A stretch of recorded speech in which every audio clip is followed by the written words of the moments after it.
Predator younglings were tested in class, and all of them chose the human cadet. The unexpected arrival, the Stellar Academy's xenobiology classroom, looked like someone had collected representatives from every corner of the galaxy and convinced them to wear matching gray uniforms. Professor Threnix stood at the front, his forearms moving in careful patterns as he prepared the morning's lesson. His species, the Quillari, had evolved on a low-gravity world where having multiple limbs was less about efficiency and more about not floating away during important conversations. Marcus Chen sat in the middle row, the only human in a class of 32 students. He watched his classmates with the kind of quiet observation that came from growing up on mining stations, where reading a room correctly could mean the difference between a peaceful meal and a bar fight with angry prospectors. To his left, a Selvani student named Cress shifted nervously, their scaled skin changing from green to yellow with each anxious thought. To his right, Zara, a crystalline luminos, hummed at frequencies that created tiny rainbows in the air around her translucent body. The Academy prided itself on bringing together the brightest minds from across known space. What it didn't advertise was how often those bright minds panicked when faced with anything outside their comfort zones. Marcus had noticed this pattern in his first week. Most of his classmates came from civilized core worlds, where the biggest danger was outdated technology or improperly seasoned food. They studied theoretical xenobiology from safe distances, through screens and simulations. Professor Threnix's translator buzzed to life, converting his species' subsonic rumbles into standard galactic. Today's practical examination will test your ability to observe and interact with live specimens. The subjects arriving are juvenile members of the Karathi species. The temperature in the room seemed to drop. Even Marcus, who generally considered himself difficult to surprise, felt his muscles tense. The Karathi were legendary even on the frontier. They were apex predators from a world where evolution had apparently decided that too dangerous was just a starting point. Adult Karathi stood 3 meters tall, moved like liquid shadow, and possessed intelligence that made them formidable in both hunting and warfare. Cress's scales shifted to a pale white. Professor, when you say juvenile, exactly how young are we discussing? Approximately equivalent to adolescence in most species' developmental cycles, Threnix replied, his 4 hands making what his species considered a reassuring gesture, but looked more like he was trying to juggle invisible bowling balls. They are fully secured and sedated for transport. The classroom door dilated with a hydraulic hiss that seemed unnecessarily dramatic. 3 Academy handlers entered, and they looked like they'd just finished wrestling with their own bad decisions. Their uniforms bore tears and scorch marks. One had a medical patch on his cheek that was already turning purple around the edges. Behind them floated a containment platform that seemed to be using enough energy to power a small city. The platform held 3 cylindrical containers, each one reinforced with military-grade shielding. Through the transparent sections, shadows moved. Not the random movement of confused animals, but deliberate, calculated motion. Watching, waiting. Release them into the observation area, Professor Threnix instructed, gesturing toward the reinforced section of the classroom that served as a display space. It was supposedly strong enough to contain anything short of a nuclear explosion. Marcus noticed the professor had moved behind his desk, putting an additional barrier between himself and the containers. The first handler approached the controls with the enthusiasm of someone approaching their own execution. His fingers trembled as he input the release sequence. The containers opened with a soft pneumatic sigh that somehow sounded like the universe holding its breath. What emerged defied every expectation Marcus had built up. The 3 Karathi cubs were certainly impressive. Each one stood about as tall as Marcus himself, covered in fur that seemed to absorb light rather than reflect it. They had 6 limbs that could function as either arms or legs depending on need, ending in retractable claws that looked sharp enough to cut through steel. Their faces were vaguely feline, with large eyes that held an unsettling intelligence. But they weren't acting like dangerous predators. They stood perfectly still, their heads turning in slow, synchronized movements as they examined the classroom. Their eyes passed over the handlers who immediately stepped back. They glanced at Professor Threnix, who had somehow managed to make himself appear even smaller despite his considerable size. They surveyed the terrified students pressing themselves against the far walls. And then all three cubs focused on Marcus, with an intensity that made everyone else in the room feel suddenly irrelevant. The largest cub took a step forward. Not aggressive, not threatening, but purposeful, like it had found something it had been looking for.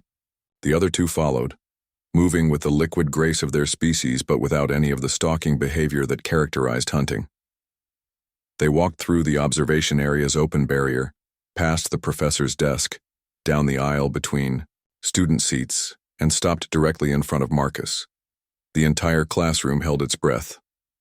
31 students and one professor waited for something terrible to happen. The handlers had their tranquilizer weapons half raised, unsure whether drawing them fully would provoke an attack. Marcus looked at the three cubs standing before him. Up close, he could see details that the others probably missed in their fear. Scars on their fur that looked like they came from medical procedures rather than fights. A slight tremor in the smallest one's left front limb that suggested an old injury. The way they held themselves, protective rather than aggressive, backs to him while facing the room. "Hey there," Marcus said quietly, keeping his voice low and steady.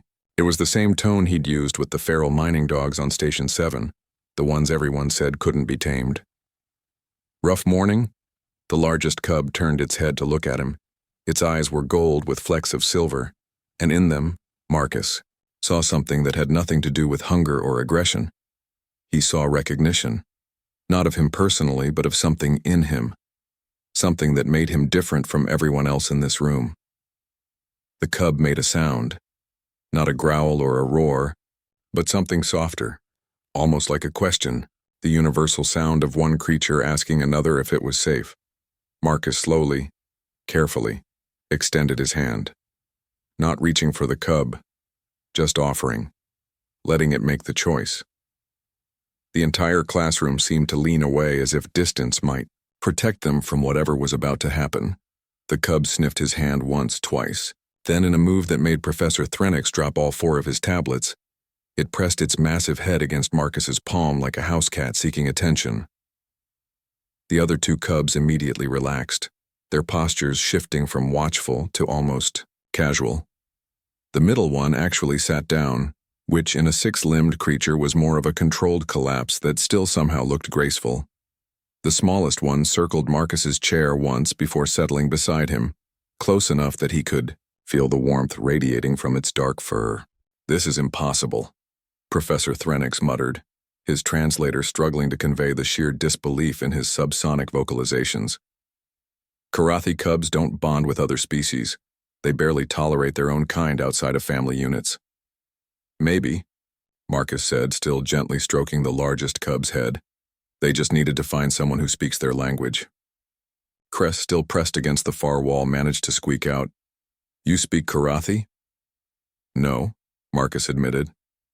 "But I speak Predator, and more importantly, I speak lonely kid who's scared and far from home." The smallest cub made a sound that was definitely a purr, though it sounded like a starship engine warming up. It had moved closer to Marcus's chair, actually leaning against his leg. The middle one was now lying down, 6 limbs arranged in a way that suggested it was ready to spring into action if needed, but otherwise perfectly content to rest. "Cadet Chen," Professor Threnix said carefully, "what exactly is happening here?" Marcus looked around the room at the terrified faces of his classmates, the bewildered professor, the shocked handlers. Then he looked at the 3 cubs who had chosen him for reasons that were becoming clearer by the moment. "I think," he said slowly, "they're trying to tell us something. And they've decided I'm the only one listening, understanding the connection."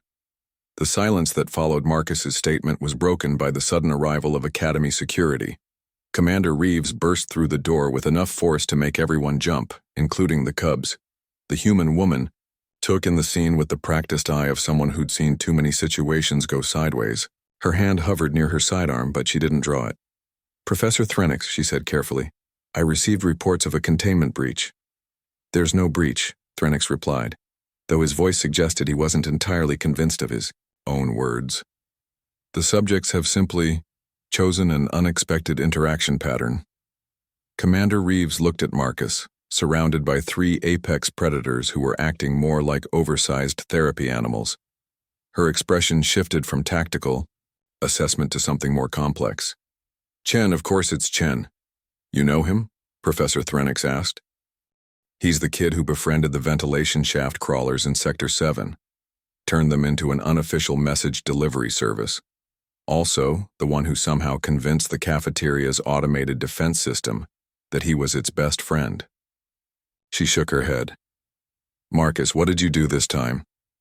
Nothing, Marcus said, continuing to pet the largest cub. They came to me. I think they've been trying to communicate with everyone who's handled them, but nobody's been listening. The middle cub lifted its head and looked directly at Commander Reeves. It made a series of soft clicks and whistles that sounded almost like language. Not the aggressive snarls most people associated with Karathi, but something more nuanced. They're not just specimens, are they? Marcus asked, looking at the professor. There's something you're not telling us about why they're here. Professor Threnix's forearms performed what could only be described as an embarrassed fidget. The Academy acquired them through special circumstances. They're survivors. The word hung in the air like a weight. Cress, who had managed to shift from white to merely pale green, asked, Survivors of what? Their pack ship was destroyed 4 months ago, Commander Reeves said quietly. Pirates hit a Karathi colony transport in neutral space. These 3 were in a reinforced nursery pod that survived the explosion. They've been passed between different facilities since then. Nobody could handle them. Marcus felt the smallest cub press closer to his leg. Now that he knew what to look for, he could see it in their behavior, the way they positioned themselves defensively, the constant vigilance even while resting. These weren't just young predators, they were traumatized children. How long were they drifting, Marcus asked. 17 days, Reeves replied, in a pod designed for 12 hours maximum. The largest cub made another sound, longer this time. It reminded Marcus of the songs the miners used to sing in the deep shafts, mournful and defiant at the same time. The other 2 joined in, creating a harmony that made everyone's universal translators spark with attempted interpretation. They're trying to tell their story, Marcus said, but everyone's been so afraid of them that nobody stopped to listen. Zara, the Lumino student, drifted closer. Her crystalline form caught the cub's song and refracted it into visible wavelengths. Colors danced across the classroom walls, painting abstract images of loss and fear and desperate hope. I can see it, she whispered, her natural bioluminescence, pulsing with emotion. Their memories are encoded in the harmonics. They're showing us what happened. The song continued, and more students slowly moved away from the walls. Even Cress managed to shift to a curious blue color. The cubs weren't threatening, they were testifying, bearing witness to something that needed to be remembered. There's more, Commander Reeves said when the song finally faded. The pirates who attacked their ship weren't random raiders. Intelligence suggests they were specifically targeting Karathi vessels, looking for something. Looking for what? Professor Threnix asked. That's what we're trying to figure out. These 3 might be the only survivors who can tell us. Marcus looked down at the cubs. The largest one was watching him with those gold-flecked eyes, waiting. Trusting. You brought them here to see if someone could communicate with them. But you were thinking like scientists, not like people trying to help scared kids. We tried everything, one of the handlers protested. Professional xenopsychologists, behavioral specialists, even other Karathi. Other adult Karathi, Marcus corrected. Adults who probably reminded them of what they lost. You needed someone who understood being young and alone and different. He thought about his own childhood on the frontier stations, moving from place to place as his parents chased mining work. Always the new kid, always the one who didn't quite fit the local social patterns. He'd learned to read body language across a dozen species to find common ground in the most unlikely places.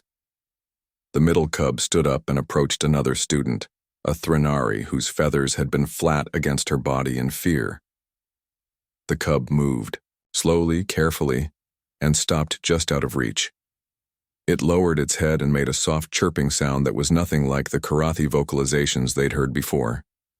It's mimicking Thranari comfort sounds. The student gasped. How does it know? Because they're not just predators, Marcus said. Karathi are social creatures with complex pack dynamics. They can learn and adapt. They're trying to show you they're not a threat. More students began to relax. Some even moved closer, though they maintained respectful distances. The smallest cub, apparently deciding the danger had passed, rolled onto its back beside Marcus's chair, exposing its belly in a universal sign of trust. This changes our entire understanding of Karathi behavioral patterns, Professor Threnix said, his tablets appearing in all four hands as he began furiously taking notes. The implications for interspecies communication alone.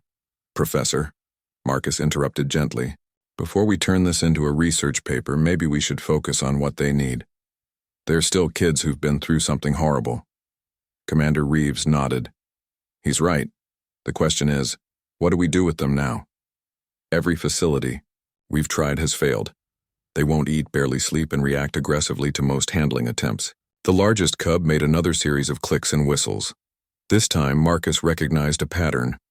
It was similar to the trade pigeon used on frontier stations, a simplified language that developed naturally when multiple species needed to communicate. Basic concepts. You want to stay together, Marcus said to the cub. That's the most important thing. Staying together.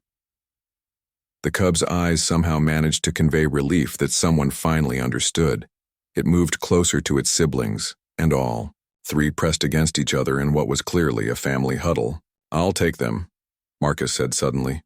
Everyone turned to stare at him. Cadet Chen, Professor Threnix began. You can't simply adopt 3 Karathi cubs. There are protocols, safety considerations, not to mention the fact that you live in a student dormitory. Then change the protocols, Marcus said. Look at them. They're calm, they're communicating, they're not threatening anyone. The only thing that's different from every other attempt is that they chose someone instead of having a caretaker assigned. The liability issues alone, one of the handlers started, would be worse if we keep traumatizing them by shuffling them between facilities, Commander Reeves interrupted. She was studying Marcus with an expression he couldn't quite read. How long have you been planning this, Chen? Planning what? This whole scene. 3 traumatized cubs just happened to choose the one human in the room who grew up on frontier stations and has a reputation for befriending everything from ventilation crawlers to malfunctioning AI systems. Marcus shrugged. Maybe they just have good instincts. The commander's eyes narrowed slightly, then she smiled. Right, good instincts. She turned to Professor Threnix. I'm overriding standard protocols. The cubs stay with Cadet Chen on a trial basis. We'll modify a dormitory suite to accommodate them and assign a support team. Commander, this is highly irregular. So is having 3 Karathi cubs refuse to eat for 2 weeks until they find one random human cadet they decide to trust. We adapt or we lose them. The greater truth. 3 weeks had passed since the cubs chose Marcus, and the modified dormitory suite had become something unprecedented in the Academy's history. What started as an emergency accommodation had transformed into a functioning interspecies habitat. The cubs had names now, Shadow, Echo, and Storm, chosen through a combination of their natural vocalizations and Marcus's interpretation of their personalities. Marcus woke to find Shadow, the largest, standing by the window that overlooked the Academy grounds. The cub's posture was different this morning, tense, alert. The kind of stance that meant something was coming. What is it, buddy? Marcus asked, joining the cub at the window. Shadow made a low rumble and pointed with one of his upper limbs. Below, Marcus could see a convoy of official vehicles arriving at the Academy's main entrance. Military escorts, diplomatic flags, and enough security to suggest someone very important had decided to pay a visit. Echo and Storm joined them, all 3 cubs pressing against the window. Their earlier playfulness was gone, replaced by the watchful intensity that reminded everyone they were apex predators even as juveniles. Marcus's communicator buzzed. Commander Reeves's voice was carefully neutral. Chen, report to conference room Alpha immediately. Bring the cubs. The walk through the Academy corridors attracted more attention than usual. Students and staff pressed against walls as they passed, though Marcus noticed less fear now and more curiosity. 3 weeks of seeing the cubs attend classes, play in the recreational areas, and generally act like oversized teenagers had shifted perceptions. Conference room Alpha was packed. Professor Threnix was there, along with Commander Reeves. Several Academy board members Marcus recognized, and 3 figures he didn't. They wore the distinctive black uniforms of the Galactic Intelligence Directive, and their presence made the cubs immediately position themselves between Marcus and the newcomers. Cadet Chen, the lead intelligence officer, said. Her voice was cultured, professional, and completely devoid of warmth. I'm Director Vasquez. We need to discuss your charges. They're not my charges, Marcus said. They're my friends. Touching but irrelevant. These cubs are the only surviving witnesses to an act of war that has implications for the entire galactic community. Shadow made a sound that was definitely a growl. Low, warning, protective. Echo and Storm flanked Marcus, their postures shifting to combat-ready despite their youth. They've already told their story, Commander Reeves interjected. The attack on their colony ship was not random piracy, Director Vasquez interrupted. It was a targeted strike by a faction attempting to acquire Karathi biological samples. Someone wanted to study their predatory instincts, their pack coordination, their tactical intelligence. These cubs aren't just survivors, they're evidence. Marcus felt his stomach drop. You want to use them. We want to protect them. And to understand what they know. The Karathi have abilities that most species can barely comprehend. Their neural linking, their predictive hunting patterns, their ability to coordinate without verbal communication. Someone wanted to weaponize those traits. Shadow stepped forward, and when he spoke, everyone in the room froze, not because he was threatening, but because he was speaking. Not in clicks and whistles, but in broken, careful standard galactic. We know who. Professor Threnix dropped his tablets for the 2nd time in 3 weeks. They can speak standard? Marcus. Teach, Echo added, her voice higher, younger but clear. We learn to tell. Storm, the smallest, remained silent but moved closer to Marcus, providing support through proximity. You knew, Director Vasquez said, looking at Marcus. You've been teaching them our language, and you knew what they witnessed. I suspected, Marcus admitted. They showed me through their songs, their drawings, their play patterns. The attack wasn't random. The pirates were looking for something specific. Not just biological samples, but something the Karathi were transporting.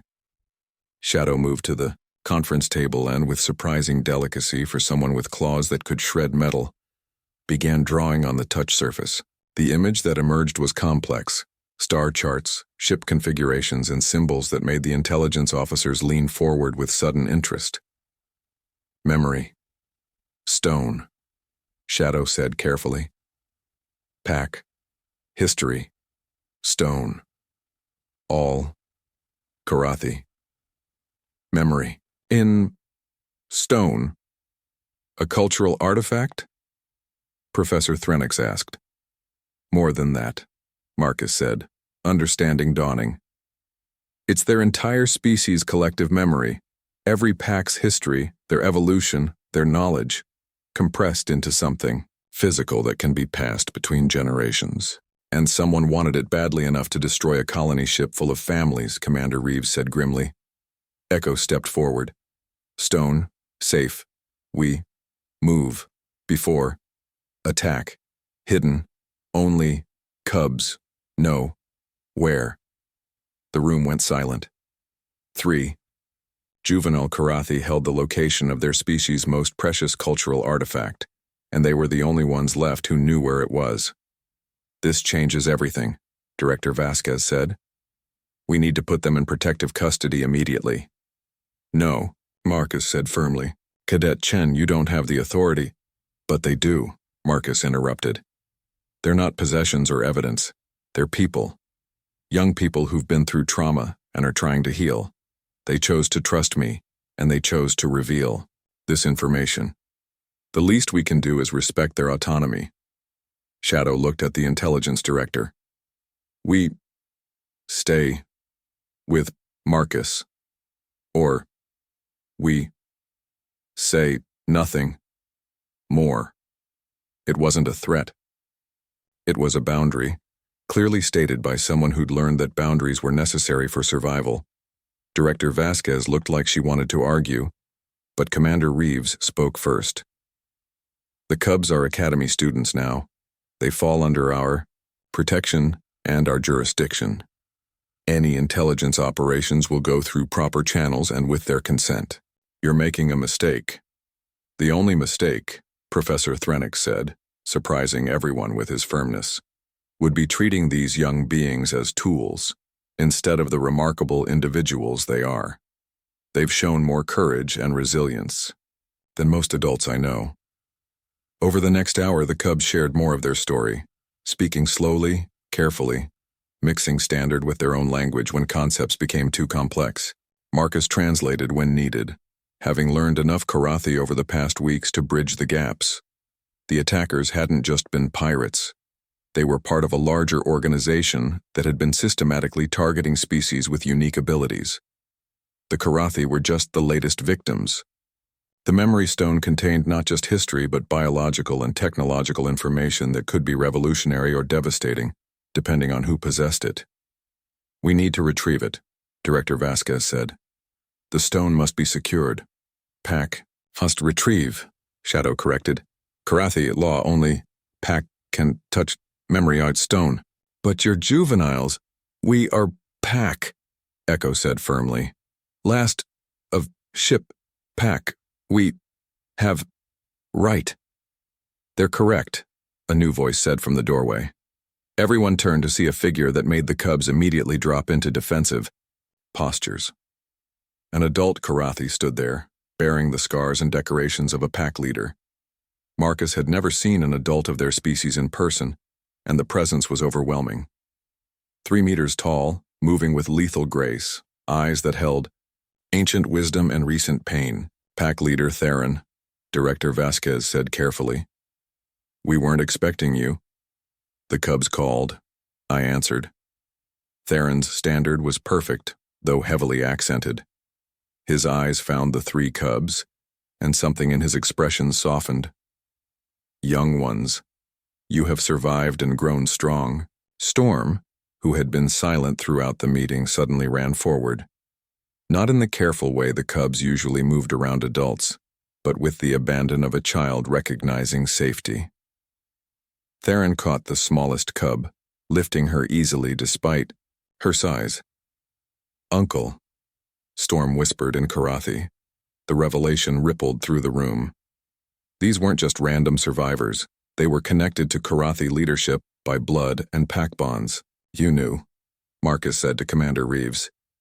You knew who they were from the beginning. I suspected, she admitted. But they needed to heal before politics got involved. Theron set Storm down gently and approached Marcus.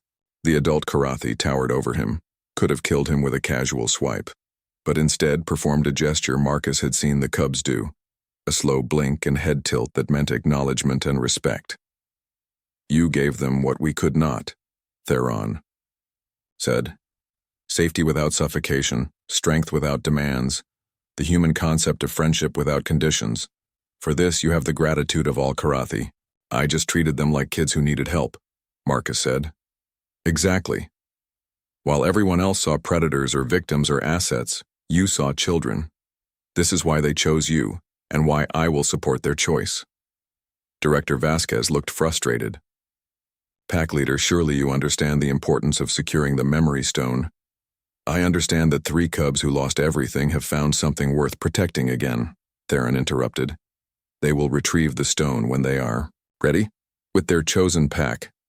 Their chosen, Vasquez began, then stopped as understanding dawned.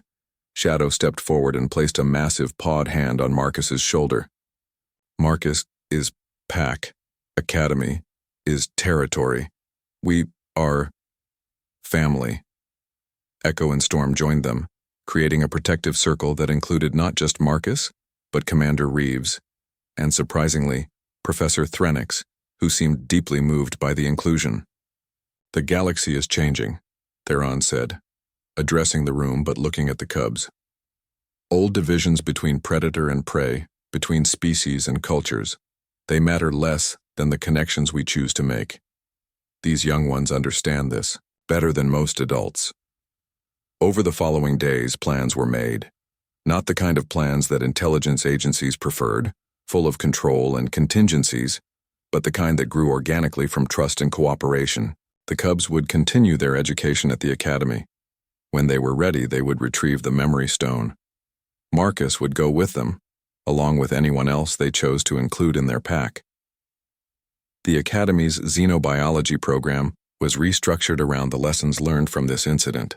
Instead of studying species in isolation, students would focus on interspecies communication and cooperation. The cubs became teaching assistants, helping other students understand that different didn't mean dangerous. 3 months later, Marcus stood in the observation deck watching Shadow teach a class of terrified first-year students about Karathi hunting patterns. The massive cub was patient, gentle, even making what could charitably be called jokes in his improving standard. Echo was in the engineering lab, her natural problem-solving abilities making her a favorite among the technical students. Storm had discovered a love for music and was working with Zara to translate Karathi historical songs into harmonics that other species could appreciate. "They're remarkable," Professor Threnix said, joining Marcus at the window. "In all my years of teaching, I've never seen anything like this." "They just needed a chance," Marcus replied. "Everyone deserves that." Commander Reeves appeared on his other side. "The intelligence directive is still pushing for immediate retrieval of the memory stone. And the cubs are still not ready," Marcus said firmly. "When they are, we'll go together. As a pack, you've really embraced this whole thing, haven't you?" Marcus thought about the past months. The late nights when Storm had nightmares about the attack. The morning Echo figured out how to hack the cafeteria system to order pizza. The day Shadow stood up to a group of senior students who were bullying a freshman, not with violence but with presence and carefully chosen words. "They're family now," he said simply. "You don't abandon family." Below, Shadow finished his demonstration and looked up at the observation deck. Even from this distance, Marcus could see the gratitude in those gold-flecked eyes. The cub raised one hand in a gesture Marcus had taught him, a thumbs up, a human sign of approval that had somehow become their pack's signature. Marcus returned the gesture, and beside him, Commander Reeves and Professor Threnix did the same. The galaxy was vast and full of differences that could divide or unite depending on how you chose to see them. The cubs had chosen to see connection where others saw separation. They'd chosen to trust when trust seemed impossible. They'd chosen to teach instead of hiding their knowledge. And in choosing Marcus, they'd shown everyone that sometimes the most profound connections came from the most unexpected places. That understanding didn't require sharing a species, just a willingness to listen. That family wasn't about blood or even biology, but about the choice to stand together when standing alone would be easier. The memory stone would be retrieved, eventually. The intelligence agencies would get their data, the Karathi would reclaim their heritage, but none of that was as important as what had happened in this academy. 3 traumatized cubs and 1 human cadet had created something new, a template for connection that transcended species, a proof that empathy was universal, and a family that chose each other. As the sun set over the academy, casting long shadows, across the grounds Marcus watched his pack, his family, go about their lives. Shadow teaching, Echo inventing, Storm creating music. They'd lost everything and found something new. They'd been victims and become teachers. They'd been alone and chose connection, and in the end, that choice made all the difference.